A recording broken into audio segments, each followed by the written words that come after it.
I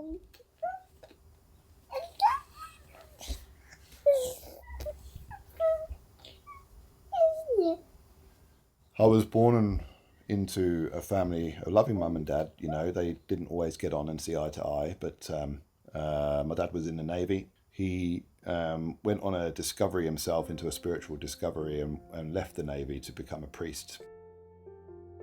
After a lot of stress and anxiety with my mum and dad, they split up, and my dad left and met another woman, and everything that he had espoused to be in religion fell by the wayside. And I just saw that as complete hypocrisy, and I wasn't interested in organised religion.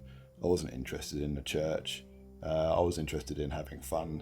I was interested in defining my own self and how I wanted to be, to a point where anything goes. I'm pretty blasé about life. I was pretty blasé about relationships, blasé about alcohol, drugs, friendships, to a point where my work became my God. But I was also sent on an assignment to South Africa, in Johannesburg and Cape Town, and that is when I met the Lord, when I walked up Table Mountain in Cape Town, where he kind of cut like a knife through butter through my thought patterns and what I thought for myself and who I thought I was, and he presented to me a bigger picture, an eternal picture that has never left me, and it changed my life forever.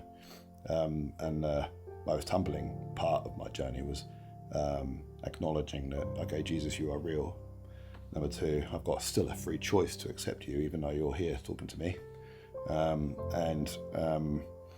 I will choose you, because I'll be absolutely crazy if I don't. But the reality was, I still have to live my life on this earth. I need to pick up the Bible, and I need to go to church. And that was the humbling part, was, okay, I need to humble myself and walk through the church I've always said I'd never go into.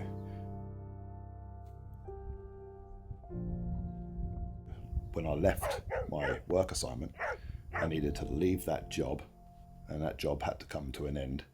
My living arrangement in my hometown of Portsmouth had to come to an end, and I needed to move myself away from temptation and away from my past life, and grow and learn and grow about who Jesus is and what he means for our lives and my life, and move to Leicester, where a job would be waiting for me, and then abstinence, meet Jenny,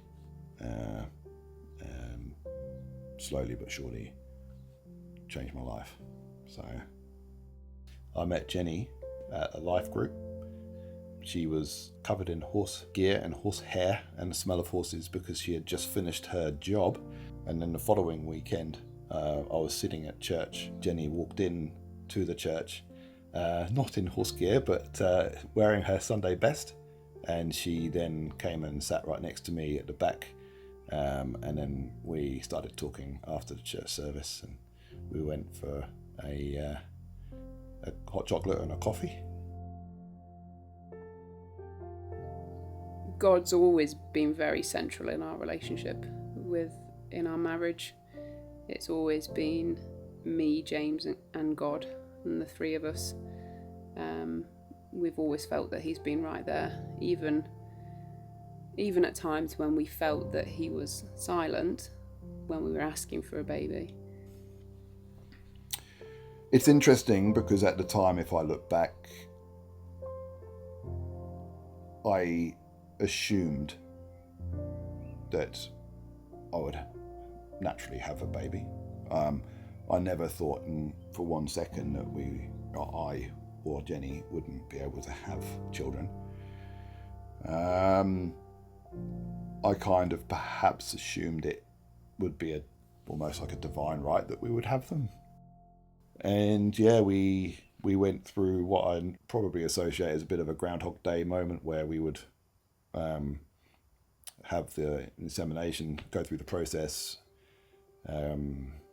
of, trying to get Jenny pregnant, and to the points where she did fall pregnant a couple of times in that first round, which was all high hopes and expectations, only to end up miscarriaging.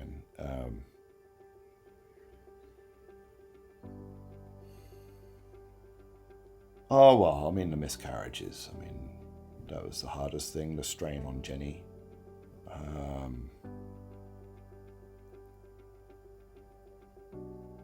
yeah, that was brutal at times. Yeah, the process is brutal.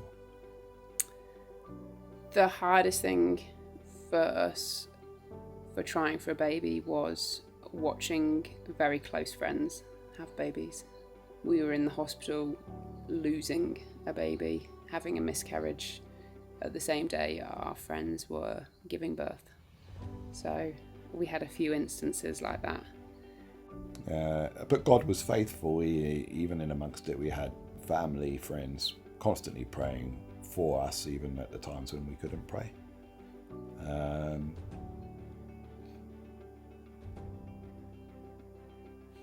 My faith has definitely got stronger through the waiting for the baby, through the IVF process. It made me more dependent on the fact that God is real, even in the bleakest times with the journey, and that we should be fully dependent on Him and not dependent on ourselves, and also control. The reality is we like to control. I still do it now, try and control too much, when the reality is we're not in control of very much, and the big controlling factors are actually external to ourselves, which is God's in control, we're not. And that's a shift in how I would see the situation. What do you want Georgie to know through this story, what you guys went through?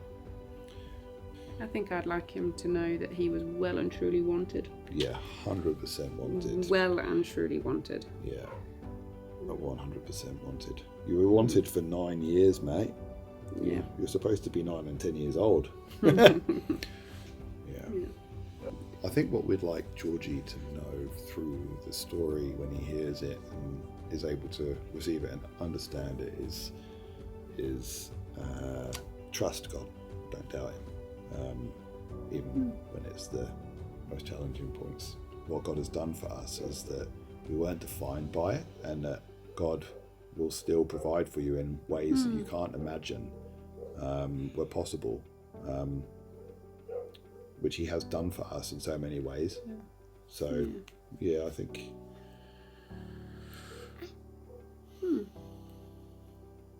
So sharing this is maybe just an opportunity for people to, whether you believe in Jesus or you don't believe in Jesus, it's an opportunity for you to find out for yourself the goodness of God